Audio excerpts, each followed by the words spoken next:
আর যেখানে গাছ কাটতে গেলাম সেখানে তাকায় দেখি একটা বাঘ তার বাচ্চাকে দুধ পান করাচ্ছে। যেরকম সুবহানাল্লাহ। হযরত কারি ইব্রাহিম সাহেব রহমাতুল্লাহ আলাইহি বলেন, বাঘের জন্য মানুষ আল্লাহ বানাই নাই, মানুষের জন্য আল্লাহ বাঘ বানাইছে। সুবহানাল্লাহ। কয় না রে? মানুষের খেদমতের জন্য আল্লাহ বাঘ বানাইছেন। কারি ইব্রাহিম সাহেব রহমাতুল্লাহ আলাইহি এবার বাঘের সামনে গেলেন। আমরা তো বাঘ দেখলে ভয় পাই, স্টেজের এক পাশ থেকে যদি একটা ছোট্ট বাঘ দৌড় দেয়, কিন্তু কারি ইব্রাহিম সাহেব রহমাতুল্লাহ আলাইহি বাঘকে ভয় পায় নাই। বাঘের সামনে যায় আওয়াজ করতেছে, হে বাঘ, মানুষের খেদমতের জন্য আল্লাহ তোমারে বানাইছেন। আমরা আল্লাহর কয়েকজন গোলাম এখানে আইছিলাম, এখানে একটা ঘর বানাবো, এখানে আমরা বসবাস করব। মানুষ আর বাঘ একসাথে বসবাস করতে পারে না। তুমি অন্যত্র কোথাও চলে যাও, আমরা এখানে বসবাস করব। সকলেই তাকায় দেখলেন, উপস্থিত লোকজন তাকায় দেখলেন ওই বাঘ তার বাচ্চাগুলো সহ সাথে নিয়া এই বাঘটা এখান থেকে সরে যায় জঙ্গলের অন্য কোথাও চলে গেছে। যেরকম সুবহানাল্লাহ। কারি ইব্রাহিম সাহেব রহমাতুল্লাহ আলাইহি বাঘ কথা শুনলেন, বাঘ চলিয়া গেলেন। সেই জায়গায় ছোট্ট একটা গম্বুজ বানানো হয়েছে পুরাতন মসজিদের পাশে। উজানির ময়দানে কেউ যদি যেয়ে থাকেন অবশ্যই সেই জায়গাটা আপনারা দেখেছেন। কারি ইব্রাহিম সাহেব রহমাতুল্লাহ আলাইহি অনেক বড় মাপের আল্লাহওয়ালা ছিলেন। উনি যখন জিকির করতেন ওনার অনেক মুরিদ জিন ছিল যারা তার সাথে জিকির করত। সুবহানাল্লাহ। অনেক সময় ওই এলাকার বাসিন্দারা বলেছেন, ওনার জীবন ইতিহাসের মধ্যে লেখা হয়েছে, কারি ইব্রাহিম সাহেব রহমাতুল্লাহ আলাইহি ঘরের ভিতরে বৈশা বৈশা জিকির করে। মনে হচ্ছে ওনার ঘর ইহা তক জমিনটা পর্যন্ত আল্লাহর জিকির করতেছে। যেরকম সুবহানাল্লাহ। একদিন ওনার এক মুরিদ রাত্রেবেলায় গেলেন, তাহাজ্জুদের সময় পীর সাহেবের সাথে দেখা করতে গেলে তাকায় দেখি হুজুর তো ঘরের ভিতরে আল্লাহর জিকির করতেছে, আর হুজুরের ঘরের চতুর্পাশে অসংখ্য অগণিত সাপ জিকির করতেছে। আসলে এইগুলো কোনো সাপ নয়, এগুলা জিন। এইভাবে সাপের বেশ ধরে জিকির করতে ব্যস্ত হয়ে গেছে। যেরকম কারি ইব্রাহিম সাহেব রহমাতুল্লাহ আলাইহি বাংলাদেশের জমিন থেকে সাহারানপুরে একজন বুজুর্গ গেলেন। বাংলাদেশের কারি ইব্রাহিম সাহেব রহমাতুল্লাহ আলাইহি ভারতের সাহারানপুরে লেখাপড়া করার জন্য সেখানে চলে গেলেন। খুব আদবওয়ালা একজন ছাত্র, খুব ভালো একজন মানুষ ছাত্র, কিন্তু আমল বড় ভালো। 5 ওয়াক্ত নামাজের পাশাপাশি তাহাজ্জুদের নামাজও কাজা হয় না, জিকির আজকারও বন্ধ হয় না, এরশাদ চাস্তের নামাজ সহ যাবতীয় আমল সে খেলাফ করে না। উস্তাদরা তার দিকে আলাদা একটা নজর আছে। ছাত্র উস্তাদ সাহারানপুরের সবাই কারি ইব্রাহিমকে মোহাব্বত করে, কারণ পুরা মাদ্রাসার মধ্যে যে ছাত্ররা সবচেয়ে আমল বেশি তার মধ্যে একজন হলো ইব্রাহিম।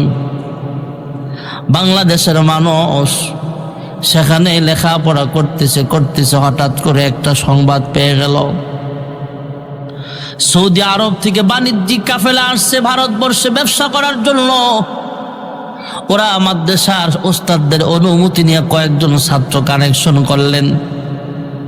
হ্যাঁ ওস্তাদরা, আপনাদের মাদ্রাসার কয়েকজন ছাত্র আমাদেরকে দেন, যে ছাত্রগুলোর যাবতীয় খরচ আমরা বহন করব, যাতায়াত খরচ আমরা বহন করব।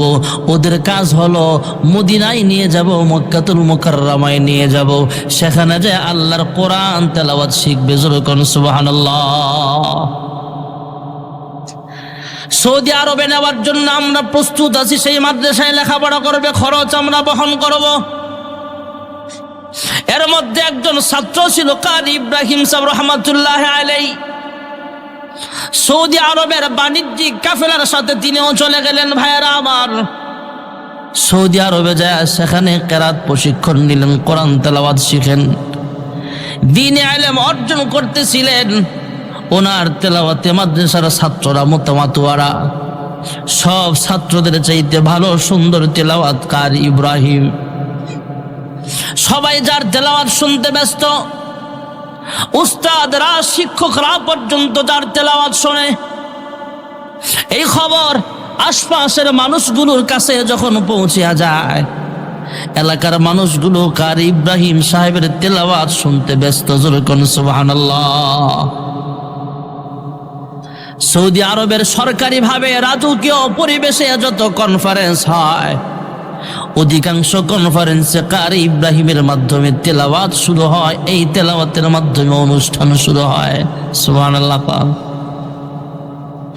কারি ইব্রাহিম আস্তে আস্তে বড় হলেন, যুবক হলেন।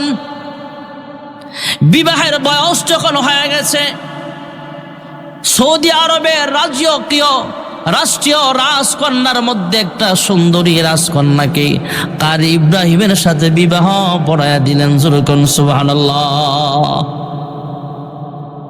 কারি ইব্রাহিম সাহেব রহমাতুল্লাহ আলাইহি অনেক দিন পর্যন্ত সেখানে সংসার করলেন, সেই মাদ্রাসায় পড়লেন, সেখানে পড়াইলেন। হঠাৎ করে ওনার উস্তাদ গাঙ্গুহি রহমাতুল্লাহ আলাইহি আরেকজন যাত্রীর মস্ত বড় আল্লাহওয়ালা রশিদ আহমদ গাঙ্গুহি রহমাতুল্লাহ আলাইহি চিঠি লিখলেন, তুমি সৌদি আরব থেকে তোমার দেশে যাও, তোমার মাতৃভূমি বাংলাদেশে চলে যাও, সেখানে যে দিনের খেদমত করো, সেখানে যে মানুষকে আল্লাহ বলা মানুষগুলোকে আল্লাহর পথে দাওয়াত দাও, ঘরমুখী মানুষগুলোকে আল্লাহমুখী করো, মসজিদমুখী করার চেষ্টা করো, দুনিয়ামুখী মানুষগুলোকে পরকালমুখী করার চেষ্টা করো। জোরে কোন সুবহানাল্লাহ। কারি ইব্রাহিম সাহেব রহমাতুল্লাহ আলাইহি যেহেতু বিবাহিত, শ্বশুর বাড়ি সৌদি আরব, বিবি হলো রাজকন্যা। সৌদি আরবের রাজকীয় মহলে থাকে যারা, কারি ইব্রাহিম সাহেব রহমাতুল্লাহ আলাইহি শ্বশুরের কাছে অনুমতি নিয়া বিবির কাছে অনুমতি নিলেন, চলেন আমি বাংলাদেশে চলে যাব, আপনি এখানে বসবাস করেন, আপনি যেহেতু রাজকন্যা আপনার কোনো কিছুর অভাব হবে না, আমি আমার বাংলাদেশে চলে যাব, আমার উস্তাদের আদেশ। সুবহানাল্লাহ। সৌদি আরবের রাজকন্যা তথা কারি ইব্রাহিম সাহেব রহমাতুল্লাহ আলাইহির বিবি ডাক দেয়া বলে, তিনিও তো একজন আল্লাহওয়ালি বান্দি। বাবাকে ডাক দেয়া কয়, আব্বা আমার স্বামী কারি ইব্রাহিম সাহেব তিনি বাংলাদেশে চলে যাবে, ওনার ঘর থাক বা না থাক, বাড়ি থাক বা না থাক, আমার স্বামী যেখানে থাকবে আমিও বাংলাদেশে চলে যাব। যেরকম সুবহানাল্লাহ। সৌদি আরবের যারা গেছেন দেখেছেন, রাষ্ট্রীয় পর্যায়ে যারা বসবাস করে, সব সময় ওই দেশের রাষ্ট্রপ্রধান এদের ছেলে মেয়েগুলো খুব শৌখিন হয়, এরা বড় আল্লাহওয়ালা হয়। অনেকেই আছে খুব বুক বিলাসিতায় জিন্দেগি কাটায়।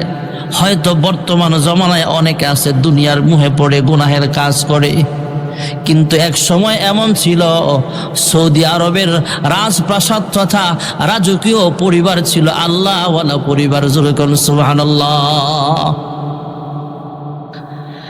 শ্বশুরের অনুমতি সাপেক্ষে বিবিকে নিয়ে কারি ইব্রাহিম সাহেব রহমাতুল্লাহ আলাইহি বাংলাদেশে চলে আসলেন। বাংলাদেশের উজানির মাটিতে যখন আসলেন ভাইরা আমার, ওনার সঙ্গী সাথে আরেকজন কয়েকজন ছিল ওনার সাথে। একদিন হঠাৎ করে ডাক দিয়া কয়, হুজুর যেখানে আমরা জিকির আজকার করার জন্য খানকা বানাবো অথবা মসজিদ বানাবো বা মাদ্রাসা বানাবো, যেখানে আমরা ঘর তুলতে যাচ্ছি সেখানে একটা জঙ্গল, আর যেখানে গাছ কাটতে গেলাম সেখানে তাকায় দেখি একটা বাঘ তার বাচ্চাকে দুধ পান করাচ্ছে। যেরকম সুবহানাল্লাহ। হযরত কারি ইব্রাহিম সাহেব রাহমাতুল্লাহ আলাইহি বলেন, বাঘের জন্য মানুষ আল্লাহ বানাই নাই, মানুষের জন্য আল্লাহ বাঘ বানাইছে। সুবহানাল্লাহ। কয় না রে, মানুষের খেদমতের জন্য আল্লাহ বাঘ বানাইছেন। কারি ইব্রাহিম সাহেব রহমাতুল্লাহ আলাইহি এবার বাঘের সামনে গেলেন।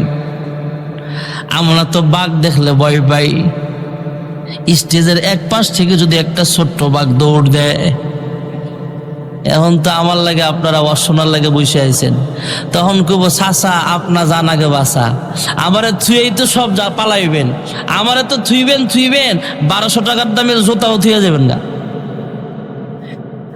কিন্তু কারি ইব্রাহিম সাহেব রহমাতুল্লাহ আলাইহি বাঘকে ভয় পায় নাই। বাঘের সামনে যায় আওয়াজ করতেছে, হে বাঘ, মানুষের খেদমতের জন্য আল্লাহ তোমারে বানাইছেন।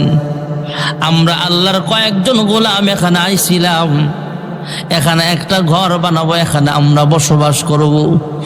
মানুষ আর বাঘ একসাথে বসবাস করতে পারে না, তুমি অন্যত্র কোথাও চলে যাও, আমরা এখানে বসবাস করব। সকলেই তাকায় দেখলেন, উপস্থিত লোকজন তাকায় দেখলেন ওই বাঘ তার বাচ্চাগুলো সহ সাথে নিয়া এই বাঘটা এখান থেকে সরে যায় জঙ্গলের অন্য কোথাও চলে গেছে। যেরকম সুবহানাল্লাহ। কারি ইব্রাহিম সাহেব রহমাতুল্লাহ আলাইহি বাঘ কথা শুনলেন, বাঘ চলিয়া গেলেন। সেই জায়গায় ছোট্ট একটা গম্বুজ বানানো হয়েছে পুরাতন মসজিদের পাশে। উজানির ময়দানে কেউ যদি যেয়ে থাকেন অবশ্যই সেই জায়গাটা আপনারা দেখেছেন। কারি ইব্রাহিম সাহেব রহমাতুল্লাহ আলাইহি অনেক বড় মাপের আল্লাহওয়ালা ছিলেন। উনি যখন জিকির করতেন ওনার অনেক মুরিদ জিন ছিল যারা তার সাথে জিকির করত। সুবহানাল্লাহ। অনেক সময় ওই এলাকার বাসিন্দারা বলেছেন, ওনার জীবন ইতিহাসের মধ্যে লেখা হয়েছে, কারি ইব্রাহিম সাহেব রহমাতুল্লাহ আলাইহি ঘরের ভিতরে বৈশা বৈশা জিকির করে।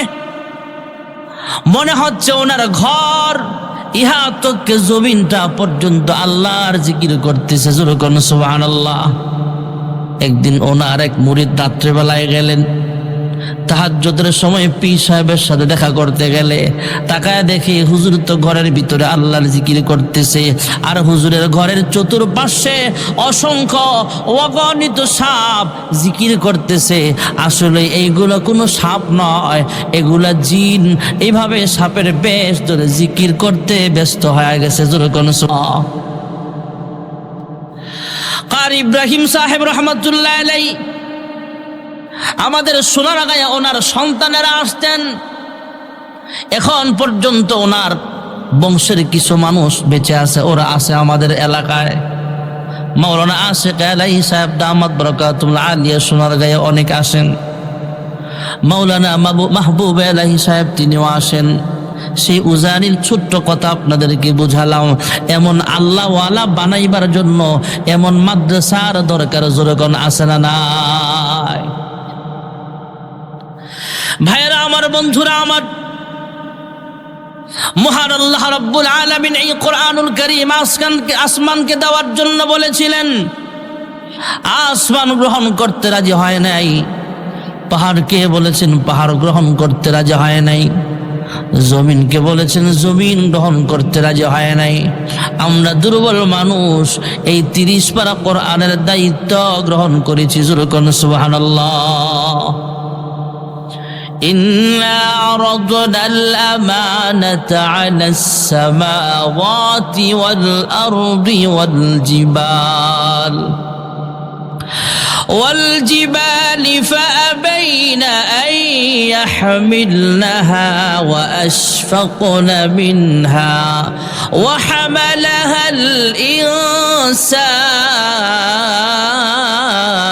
الإنسان। মুহাব্বতে জোরে আল্লাহু আকবার। ভাইরা আমার, বন্ধুরা আমার, আসমান গ্রহণ করতে রাজি হয় নাই, জমিন গ্রহণ করতে রাজি হয় নাই, পাহাড় গ্রহণ করতে রাজি হয় নাই। আমরা মানুষ 30 পারা কোরআনের দায়িত্ব গ্রহণ করেছি।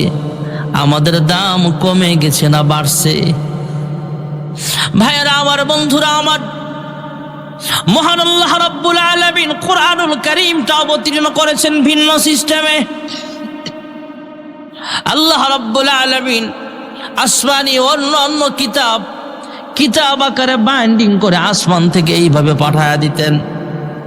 সহিফায়ে আদম আসমান থেকে কিতাব আকারে আল্লাহ পাঠায়া দিলেন। জিবরাইল আমিন আয়েশা বলে, হে বাবা আদম, ইয়া আউয়ালাল আম্বিয়া ইয়া আদম, আপনাকে আল্লাহ কিতাব দান করেছেন, পৃষ্ঠা উল্টায় উল্টায় উম্মতদেরকে বিধানগুলো শোনায়া দেন।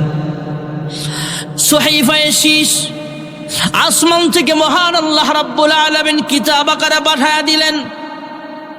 আসমানি মহাগ্রন্থের ভিতরে সবচেয়ে বড় 4টা কিতাবের মধ্যে একটা হলো তাওরাত। আল্লাহ রাব্বুল আলামিন আসমান থেকে কিতাব আকারে জিবরাইল আমিনের মাধ্যমে পৌঁছায়া দিলেন।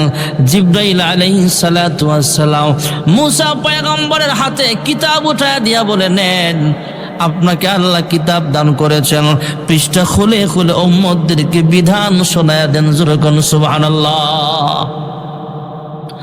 মহান আল্লাহ রাব্বুল আলামিন ইনজিল শরীফটাও হযরত ঈসা পয়গম্বরের কাছে অবতীর্ণ করেছেন কিতাব আকারে, বাইন্ডিং করে আসমান থেকে আল্লাহ তাআলা জিবরাইল আমিনের মাধ্যমে পাঠায়া দিলেন।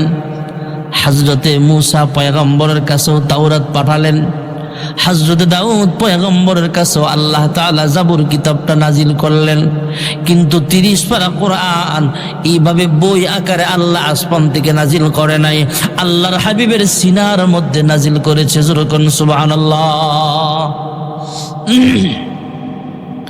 ভাইরা আমার, বন্ধুরা আমার, আমার আপনার নবী, বিশ্ব নবী রহমাতুল লিল আলামিন নবুয়ত পাওয়ার আরো 5 বছর আগে থেকেই জাবালে নূরে যায় ধ্যানমগ্ন অবস্থায় সময় কাটায়া দিতেন। আল্লাহর হাবিবের বয়স যখন 40 হয়ে গেল, ভাইরা আমার, সেই গার হেরায় জাবালে নূরের গুহার ভিতরে আল্লাহ তাআলা জিবরাইল আমিনকে পাঠায়া দিলেন। জিবরাইল আমিন এসে বলে, ইয়া মুহাম্মদ ইকরা। সালাম আদান প্রদানের পর যখন বললেন ইকরা, পয়গম্বর জবাব দিলেন, মা আনা বিকারিন, আমি পড়তে জানি না অথবা আমি পড়ব না। তুমি একটা পড়তে বললা, আমি সেই পড়া পড়ে ফেলবো, আমি কিন্তু সেই মানুষ না। সুবহানাল্লাহ। আবার বলেন ইকরা ইয়া মুহাম্মদ, একই জবাব দিলেন, মা আনা বিকারিন। এক পর্যায়ে জিবরাইল আমিন আল্লাহর হুকুমে পয়গম্বরের সিনার সাথে সিনাটা লাগায়া দিলেন, একটা চাপ মারলেন। ফটোস্টেট মেশিনের মধ্যে যেমন একটা লেখা থেকে আরেকটা লেখা ফটোকপি করা যায়, আল্লাহ রাব্বুল আলামিন জিবরাইলের সিনার ভিতরে যত ইলম ছিল সবগুলো ইলম ফটোকপি করে ফটোস্টেট করে আল্লাহ তাআলা পয়গম্বরের সিনার ভিতরে আল্লাহ উঠায়া দিয়েছেন। এবার রবের নামে পড়তে বললেন, ইকরা বিসমি রাব্বিকাল্লাযী খলাক। রবের নাম শোনা মাত্রই আল্লাহর হাবিব রাহমাতুল লিল আলামিন পড়তে শুরু করলেন, ইকরা বিসমি রাব্বিকাল্লাযী খলাক। জোরে কোন সুবহানাল্লাহ। মহান আল্লাহ রাব্বুল আলামিন এই কোরআনের আমানতটা যেহেতু জিবরাইল আমিনের মাধ্যমে আল্লাহ তাআলা অবতীর্ণ করেছেন, যেহেতু কোরআনের আমানতটা জিবরাইলের মাধ্যমে আল্লাহ নাজিল করেছেন, তাই কোরআনুল কারীমের ভাষায় জিবরাইল আলাইহিস সালামের নামটাও আল আমিন। জোরে কোন সুবহানাল্লাহ। নাযালা বিহির রূহুল আমিন।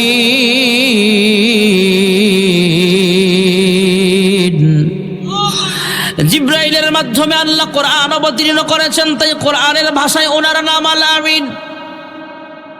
যেই মক্কাতুল মুকাররমায় সর্বপ্রথম আল্লাহ কোরআন অবতীর্ণ করেছেন, যেই মক্কায় এমন একটা ঘর আল্লাহ নির্মাণ করিয়েছেন, এমন একটা ঘর যেই ঘরের দিকে তাকায়া থাকলো আমলনামায় সব লেখা হয়ে যায়। এমন একটা ঘর আল্লাহ বানিয়েছেন, যেই ঘর সরাসরি সামনে রেখা 1 রাকাত নামাজ পড়লে অন্যত্র 1 লক্ষ রাকাতের সওয়াব আমলনামায় লেখা হয়ে যায়।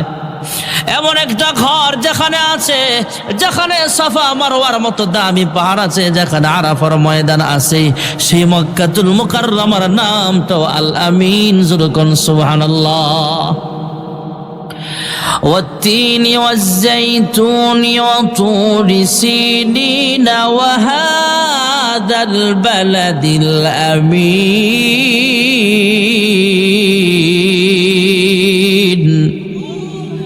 জিবরাইলের নাম আল আমিন, মক্কাতুল মুকাররমার নামটাও আল আমিন।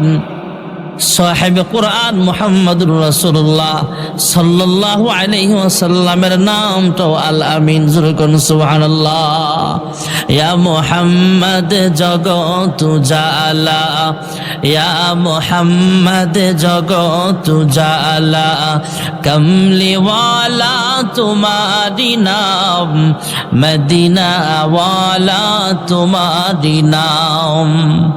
এই পৃথিবীর নামেরই ঢঙ্কা, এই পৃথিবীর নামেরই ঢঙ্কা, সবারই সেরা তোমারি নাম, কৌসর ওয়ালা তোমারি নাম। ফকির দরবেশ বাদশাগণের, ফকির দরবেশ বাদশাগণের গলারি মালা তোমারি নাম, কমলি ওয়ালা তোমারি নাম। লৌহে মাহফুজে আছে যে লেখা, লৌহে মাহফুজে আছে যে লেখা, মিমেরি দ্বারা তোমারি নাম, আলামিন উপাধি তোমারি নাম। ভাইরা আমার, বন্ধুরা আমার, কোরআনুল কারীমের আমানত মহান আল্লাহ রাব্বুল আলামিন জিবরাইল আলাইহিস সালামের মাধ্যমে নাজিল করেছেন। তাই জিবরাইল আমিনের নাম হয়ে গেছে আল আমিন। মক্কাতুল মুকাররমায় আল্লাহ তাআলা সর্বপ্রথম কোরআন অবতীর্ণ করেছেন, তাই মক্কাতুল মুকাররমার নামটাও আল আমিন। যে সাহেবে কোরআন মুহাম্মদ আরবি সাল্লাল্লাহু আলাইহি ওয়াসাল্লামের মাধ্যমে আল্লাহ কোরআন অবতীর্ণ করেছেন, আল্লাহর হাবিবের কাছে আল্লাহ কোরআন নাজিল করেছেন, সেই হাবিবের নামটাও আল আমিন। জোরে কোন সুবহানাল্লাহ। বর্তমান জামানায় হাজার হাজার লক্ষ লক্ষ মানুষ এমন আছে যারা আল আমিনদের অন্তর্ভুক্ত, যারা কোরআনের আমানতের হেফাজত করে। এমন হাফেজ আলেম বাংলাদেশে আছে না নাই? ভাইরা আমার, বন্ধুরা আমার, কোরআনুল কারীম স্বয়ং সম্পূর্ণ একটা কিতাব। কেউ যদি কোরআনুল কারীমের ব্যাপারে আমাকে প্রশ্ন করে, আমি হয়তো জবাব দিতে পারবো না। আপনাকে যদি কোরআন সম্পর্কে বিভিন্নভাবে প্রশ্ন করে, হয়তো আপনিও জবাব দিতে পারবেন না। কিন্তু কোরআন যদি প্রশ্ন করা হয়, অনেকগুলো প্রশ্ন, সবগুলো প্রশ্নের জবাব কোরআন নিজেই দিতে পারে। জোরে কোন সুবহানাল্লাহ। কোরআনুল কারীমকে যদি জিজ্ঞেস করা হয়, কোরআন তোমার বাড়ি কোথায়, কোরআনুল কারীম নিজে জবাব দিয়ে দিবে, বাল হুয়া কুরআনুম মাজিদ ফি লাওহিম মাহফুজ। আমার আসল বাড়ি হলো লৌহে মাহফুজে। জোরে কোন সুবহানাল্লাহ। কোরআনুল কারীমকে যদি প্রশ্ন করা হয়, হ্যাঁ কোরআন তুমি সবে কদরের রজনীতে কেন নাজিল হলা? সবে কদরের রাত্রি হলো 26 তারিখ দিবাগত রাত্র, তখন আকাশে চাঁদ থাকে না, যেটাকে আমাবস্যার রাত্র বলা হয়, তথা অন্ধকারাচ্ছন্ন রাত্র। সারা রাত্রেও আকাশে চাঁদ দেখা যায় না, অন্ধকার রজনী থাকে তখন।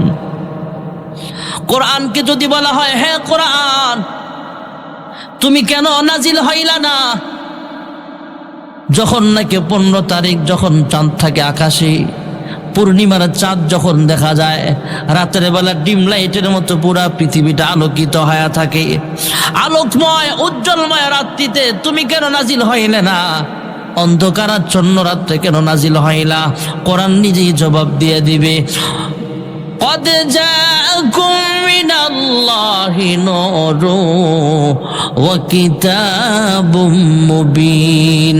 আর অন্য আয়াতের মাধ্যমে কোরআন জবাব দিয়ে দিবে, আমি কিন্তু সবে কদরের রজনীতে না আইসা, আমাবস্যার রাত্রে না আইসা, পূর্ণিমার চাঁদের রজনীতেও আসতে পারতাম, অন্ধকার রাত্রে আইসা বুঝাইলাম, হে মানুষ, তোমাদের ব্যক্তিগত জীবনের অন্ধকার, তোমাদের পারিবারিক জীবনের অন্ধকার, তোমার রাষ্ট্রীয় জীবনের অন্ধকার, তোমার রাজনৈতিক জীবনের অন্ধকার, জীবনের সব দিকে যখন অন্ধকারে ছেয়ে যাবে, তখন যদি কোরআন তুমি গ্রহণ করো, অন্ধকার রাত্রে কোরআন নাজিল করে এই কথা আল্লাহ বুঝায় দিলেন, তোমার যাবতীয় অন্ধকারাচ্ছন্ন সময়ের ভিতরে যখন কোরআনের আলো জ্বেলে দিবা, কোরআনের আইন গ্রহণ করবা, কোরআনের সংবিধান গ্রহণ করবা, আল্লাহ তাআলা জীবনের সব অন্ধকার দূর করে দিবে। যেরকম সুবহানাল্লাহ। কোরআনুল কারীমকে যদি বলা হয়, হ্যাঁ কোরআন তুমি যা আসছো, কেন আসছো, কোরআন জবাব দিয়ে দিবে, হুদাল্লিল মুত্তাকিন, আমি মুত্তাকিনদের জন্য হেদায়েত। যেরকম সুবহানাল্লাহ। ভাইরা আমার, বন্ধুরা আমার, এই কোরআনুল কারীম যদি আমাদের সন্তানদেরকে শিখাইতে পারি, তাহলে দুনিয়া তো ফায়দা, পরকালেও ফায়দা হবে। আমি আপনি একদিন দুনিয়া থেকে বিদায় হয়ে যাব, আমার আপনার সন্তান যদি আলেম হয়, বাবার জানাজার নামাজের ইমামতিটা সে নিজে করবে। জানাজা পড়ে সবাই লাশ দাফন করে চলে আসলেও আপনার আমার সন্তান কিন্তু চলে আসবে না। সন্তান বাবার জন্য কবরস্থানের পাশে দাঁড়ায় সূরা ফাতিহা তেলাওয়াত করবে, সূরাতুল ইখলাস তেলাওয়াত করে আল্লাহ তাআলার কাছে দোয়া করবে, রব্বির হামহুমা কামা রব্বায়ানি সগীরা। আল্লাহর হাবিব বলেন, হ্যাঁ উম্মত, তোমার সন্তান যখন কোরআন পড়ে তোমার জন্য দোয়া করবে, তোমার সন্তানের বরকতে, তোমার সন্তান কোরআন তেলাওয়াত করেছে সেই কোরআনের বরকতে, তোমার সন্তানের চোখের বাণী চোখ থেকে নাকের কাছে পৌঁছবার আগে আগে কোরআনের বরকতে আল্লাহ তাআলা তোমার কবরটা জান্নাতের বাসিন্দা তোমাকে বানায় দিবে। কোরআন শিখাও ছেলে মেয়েকে, অহে মুসলমান, জান কবজের সময় তোমার হইবে রে আসান। একটি ছেলে আলেম হলে শান্তি পাবে মরণ কালে, নাজাতের জরিয়া হবে হাদিসে বয়ান। কোরআন শিখাও ছেলে মেয়েকে, অহে মুসলমান, জান কবজের সময় তোমার হইবে রে আসান। আমাদের সন্তানদেরকে দ্বীন ইলম শিক্ষা করাইবার দরকার আছে না নাই? আরো জোরে বলেন। আমাদের আজকের দাওয়াতি মেহমান কিন্তু আরো বাকি আছে। আমাদের আজকের প্রধান মেহমান আল্লামা হযরত মাওলানা হাবিবুল্লাহ মাহমুদ কাসিমি সাহেব আমাদের একদম কাছাকাছি চলে আসছেন। আলহামদুলিল্লাহ বলেন।